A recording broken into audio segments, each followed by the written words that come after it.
Welcome to our channel vision classes by Raju sir. चलिए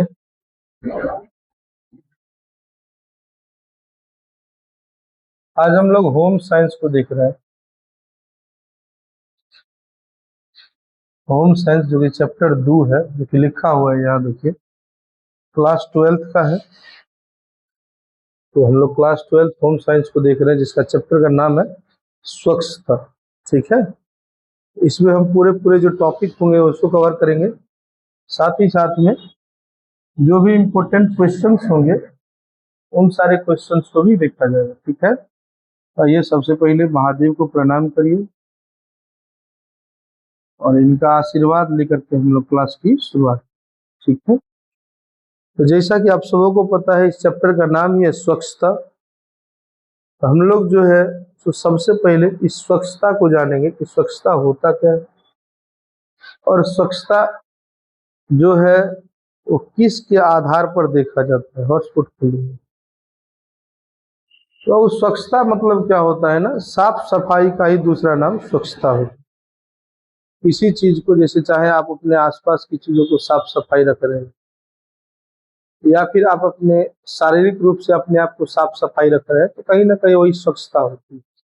तो आइए स्वच्छता से पहले हम लोग पर्यावरण को जानते हैं, फिर पर्यावरण कितने प्रकार के होते हैं हम लोग उनको जानेंगे, उनके घटकों को जानेंगे और उनसे संबंधित जो चीजें होंगी हम उन चीजों को समझेंगे। चलिए, तो पर्यावरण का जो अर्थ होता है उसका शाब्दिक अर्थ की बात करेंगे तो दो चीजों से बनती है, वो परि, होता है आवरण। परि मतलब क्या होता है, चारों ओर, आवरण मतलब ढकने वाली परत। अर्थात कहने का मतलब क्या है ना, तो हम सबों को जो है हमारे चारों ओर का वह संपूर्ण वातावरण जो हमें घेरे हुए है या हमारे जीवन को प्रभावित करते हैं, पर्यावरण कहलाती है। मतलब ये समझिए कि हम जो अपने आसपास में जिस चीजों से घिरे हुए, जिन चीजों से घिरे हुए, वही चीज जो होता है ना बाबू, हमारा क्या कहलाता है, पर्यावरण। अब हमारे आसपास घिरे रहने का क्या मतलब है कि हम लोग अपने आसपास जिन चीजों को देखते हैं, ऐसी चीजें जो हमारे आसपास में रहती है, हमारे लिए आवश्यक है, हमारे लिए जरूरी है कहीं ना कहीं, तो वो सारी की सारी चीजें पर्यावरण के आधार पर ही आती।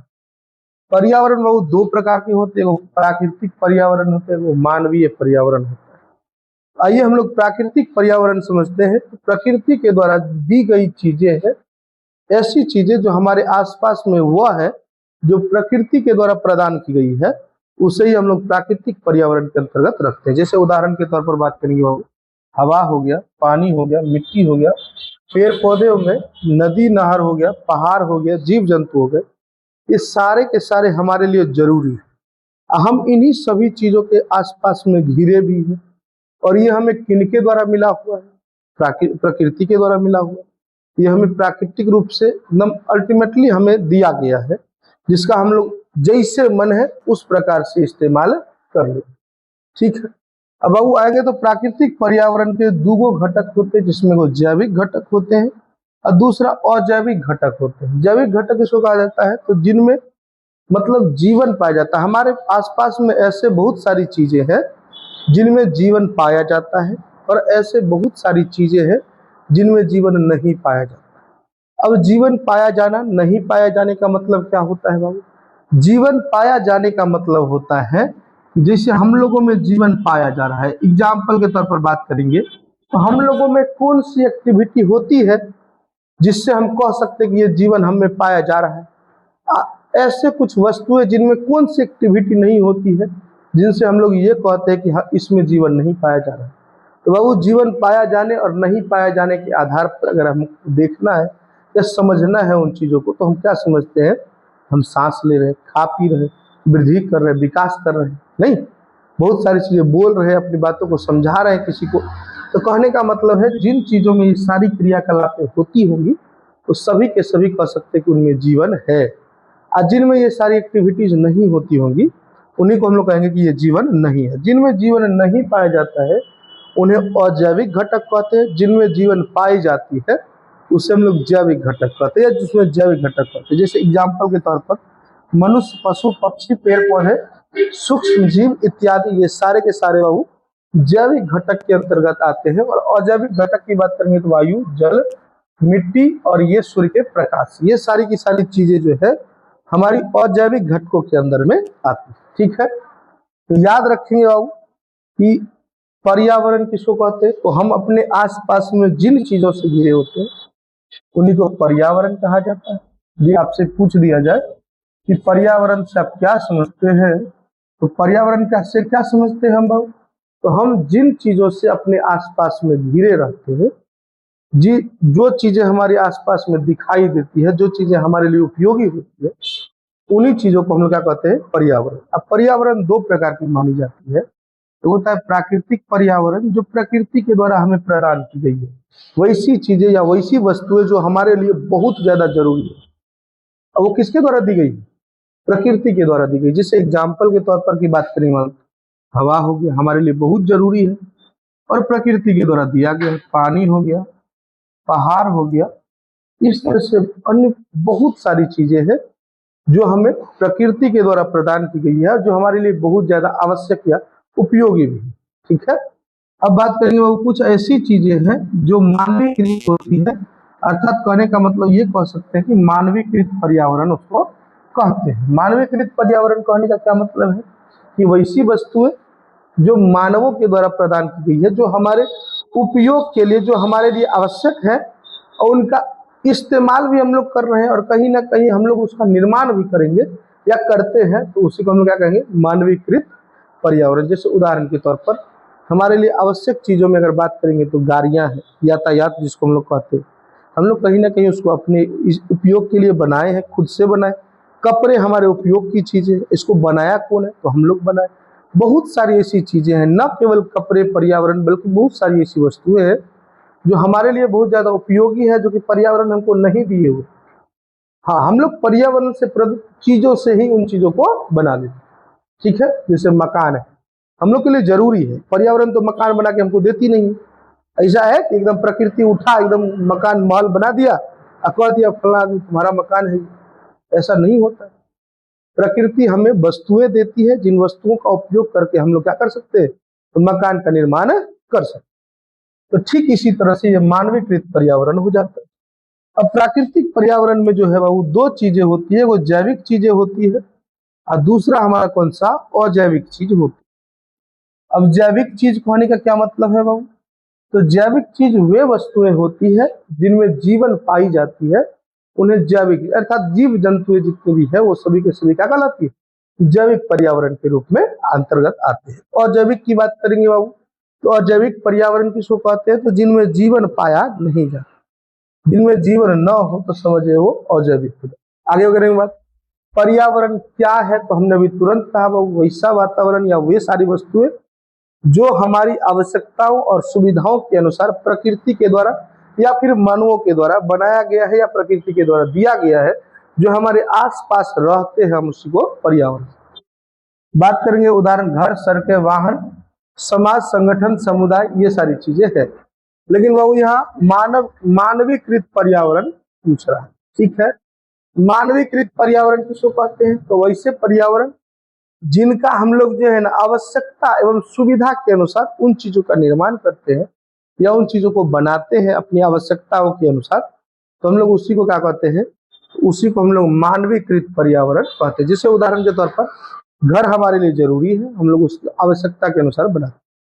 सड़कें हमारे लिए जरूरी है, समाज जरूरी है, वाहन जरूरी है, ये सारी चीजें हम अपनी किस चीज के लिए, सुविधाओं के लिए या आवश्यकताओं के लिए इन चीजों का निर्माण कहीं ना कहीं करते हैं। आगे आगे बाबू, मानवीकृत पर्यावरण भी दो प्रकार के होते हैं, वो सामाजिक होते हैं जो मेल जोल सहयोग इस सब चीजों को बताती है या समझाती है। ठीक है, और दूसरा सांस्कृतिक होती है जो कि भाषा, रहन सहन, बोलचाल, रीति रिवाज, पर्व त्योहार, इन सारी चीजों को बताती है कहीं ना कहीं। तो आइए हम लोग टॉपिक को एकदम स्लाइड बाय स्लाइड देखते हुए चलते हैं। तो सामाजिक पर्यावरण की बात करेंगे तो समाज में रहने, मेल जोल, सहयोग की भावना, ये सब बनने वाला जो पर्यावरण होता है उसी को सामाजिक पर्यावरण कहते हैं। किस किस चीजों से बाबू, तो समाज में रहने, मेल जोल बढ़ाने एवं सहयोग की भावना बनाए रखने, इस तरह की प्रवृत्ति होती है मानवों में, तो समझिए वो सामाजिक पर्यावरण होता है। जैसे एग्जाम्पल के तौर पर परिवार हो गया, दोस्त हो गया, स्कूल हो गया, और सरकारी संस्थाएं होगी, वो क्या होती है, मेल जोल बढ़ाती है और हमारी कहीं ना कहीं मदद भी करते हैं। आगे वो सांस्कृतिक पर्यावरण की बात करेंगे, हमारी बोली भाषा, रहन सहन, परंपराएं, रीति रिवाज, पहनावा, खान पान, या फिर कह सकते हैं कला संस्कृति से मिलकर जो एक पर्यावरण तैयार होता है, उसी पर्यावरण को हम लोग सांस्कृतिक पर्यावरण कहते हैं। जैसे उदाहरण के तौर पर बात करेंगे बाबू, तो एक भाषा से जो समाज तैयार होती है, हमारी सांस्कृतिक पर्यावरण वो कहलाएंगे।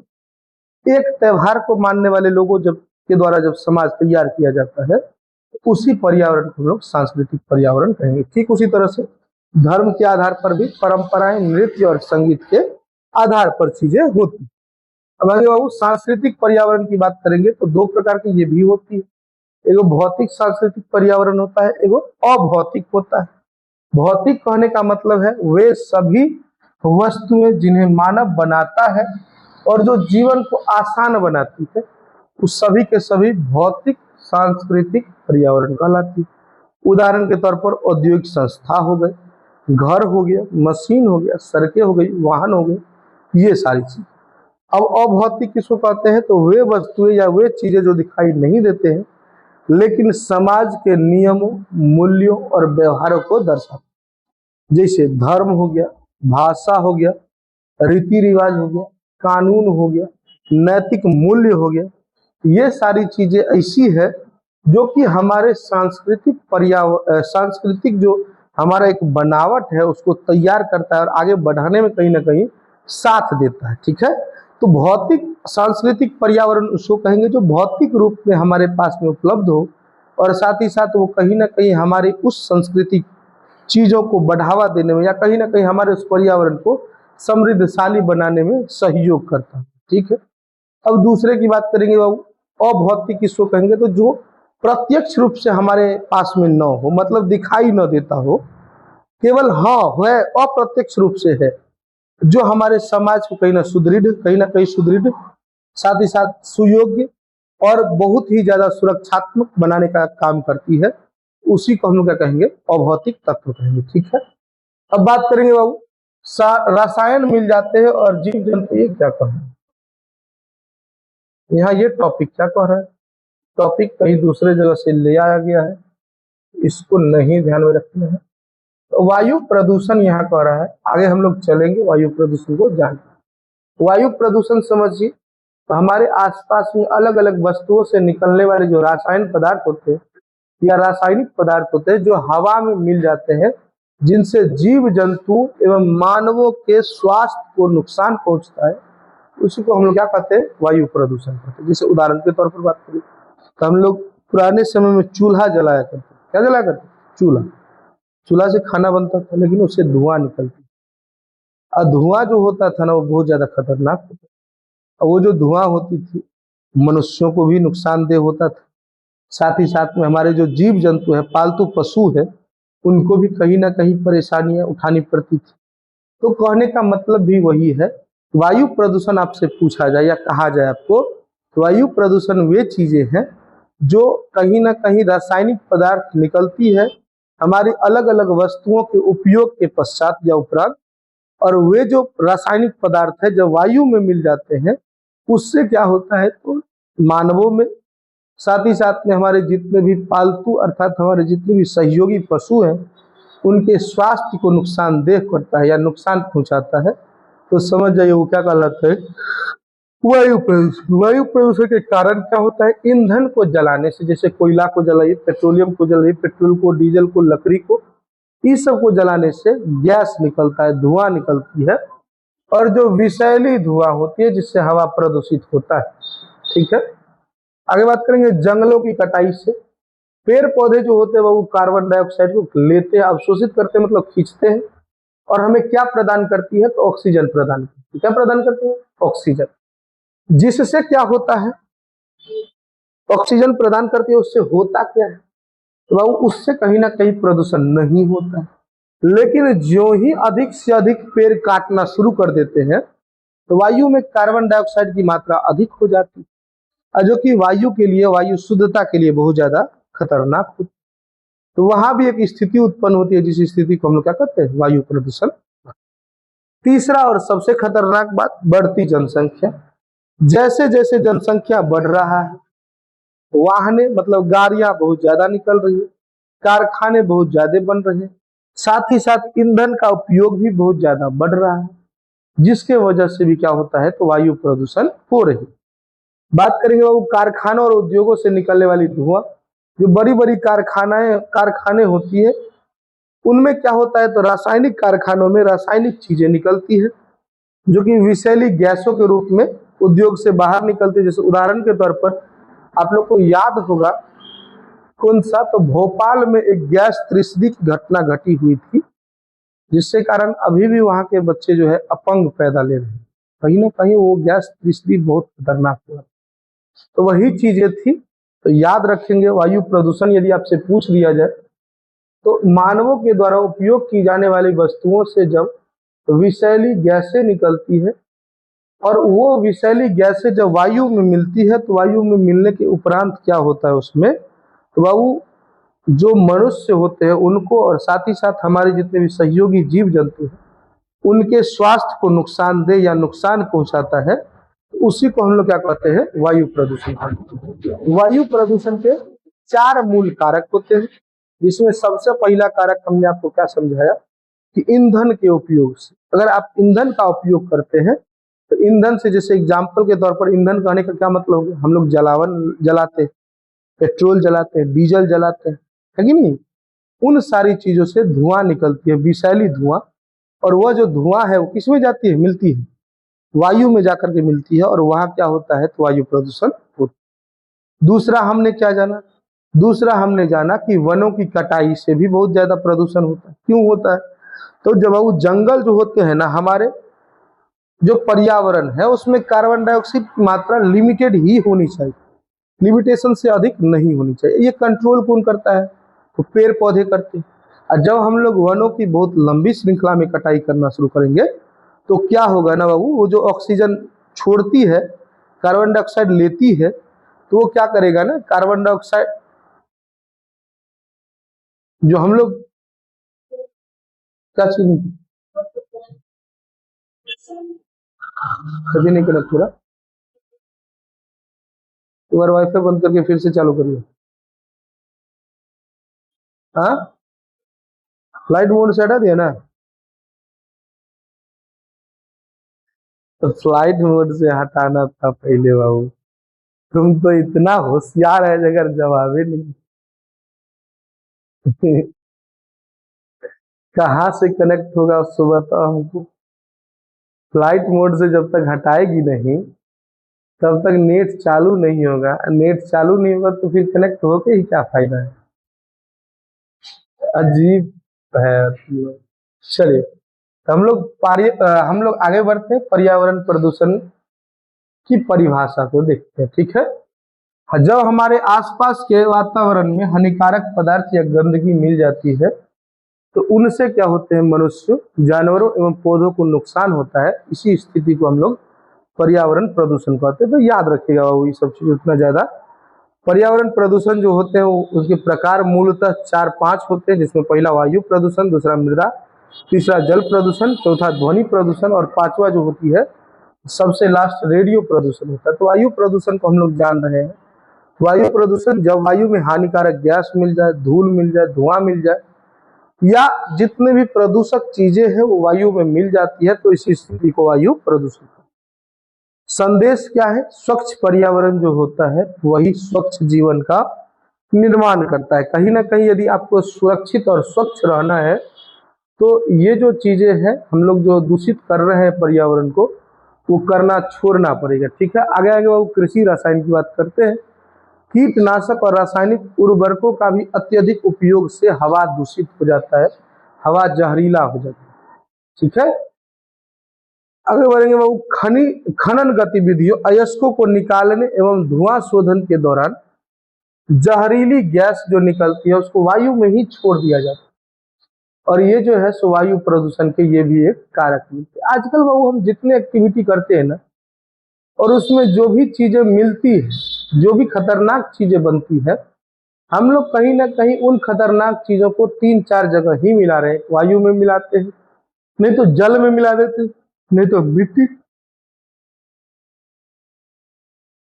मिट्टी में मिला देते हैं। ये सारी की सारी चीजें जो है बाबू प्रदूषण के मूल कारक बन जाते हैं। आगे बढ़ेंगे बाबू। रेडियो धार्मी प्रदूषण किसको कहते हैं?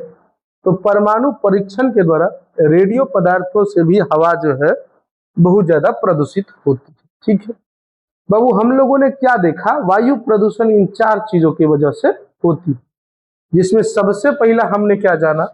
सबसे पहला हमने जाना आपको कि होता है वायु प्रदूषण, दूसरा मृदा प्रदूषण, तीसरा जल प्रदूषण, ध्वनि और रेडियो प्रदूषण। ठीक, आगे हम लोग जब बढ़ते हैं तो कह रहा है जैविक अपशिष्टों का सड़ना। जब मृत जीव जंतु या पौधे सड़ते हैं तो वहां भी मीथेन गैस या अन्य बहुत सारी जहरीले गैसेस निकलती है, जिनसे भी वायु प्रदूषित होता है। बात करेंगे वो ज्वालामुखी विस्फोट के कारण भी होता है। ज्वालामुखी से निकलने वाली जो गैसें होती है और जो राख होता है वो भी वायु प्रदूषण का एक कारक होता है। वायु प्रदूषण के प्रभाव क्या है? वायु प्रदूषण एक गंभीर वैश्विक समस्या है। वैश्विक समस्या मतलब क्या है? ऐसा नहीं कि केवल भारत में यह समस्या है, बल्कि अन्य विश्व के जितने भी देश हैं सभी देशों की यह समस्या है, जो मानव के स्वास्थ्य को और पर्यावरण दोनों को ही प्रभावित कर रहा है। इसके मुख्य प्रभाव निम्नलिखित है, जो कि देखेंगे हम लोग। पहला, वायु प्रदूषण से मानव के स्वास्थ्य पर क्या प्रभाव पड़ता है? तो सबसे पहले फेफड़े की बीमारी आ जाती है, जैसे अस्थमा हो गया, ब्रोंकाइटिस हो गया, मतलब फेफड़ों में कैंसर हो जाता है। ये सारी चीजें फेफड़ों से संबंधित बीमारी। दूसरा, हृदय का रोग हो जाता है, नहीं, हार्ट संबंधित रोग होते हैं, जैसे हाई ब्लड प्रेशर हो गया, हृदय घात जिसको कहते हैं, स्ट्रोक का खतरा रहता है। हृदय घात जिसको हार्ट अटैक कहते हैं, उसको हृदय घात कहा जाता है। सांस लेने में दिक्कत होती है, जैसे फेफड़ों में जलन हो जाएगा, सांस फूलने लगता है। और ये सारी चीजें जो है आप लोग कहीं ना कहीं अधिक एज वाले लोगों में जरूर देखे होंगे। ठीक है, आगे बात करेंगे वो आंखों और त्वचा पर भी इसका असर पड़ता है। आंख में जो है जलन होनी शुरू हो जाती है, त्वचा में खुजली और एलर्जी जैसे अन्य चीजें हमारी त्वचा में इसी संबंधित जो है अन्य प्रकार के रोग हमें देखने को मिलते हैं। वायु प्रदूषण से बहुत सिर दर्दी होती है और थकान भी होती है। तो प्रदूषण से लगातार जब हम प्रदूषण वाली हवा ले रहे हैं तो सिर दर्द होता है, और साथ ही साथ हमें कमजोरी जैसा फील होगा। आपका शरीर भले ही कैसा भी हो, लेकिन कमजोरी फील होता रहता है। ठीक है, वायु प्रदूषण से पर्यावरण में पड़ने वाला प्रभाव क्या क्या होगा? सबसे पहला जलवायु प्रदूषण से होता है, जिसको ग्रीन हाउस गैस कहते हैं। CO2 निकलता है, CH2 निकलता है, N2O निकलता है, CFC निकलता है, जो बढ़ते हुए इनके स्तर जो है वो ग्रीन हाउस को उत्पन्न करता है, जिससे पृथ्वी का तापमान बढ़ता है और जलवायु परिवर्तन होता है। अब हम बात करेंगे वो CO2। आप लोग को पता है कि ये क्या है? CO2 कार्बन डाइऑक्साइड है। CH2 की बात करेंगे बाबू तो ये मीथेन गैस है।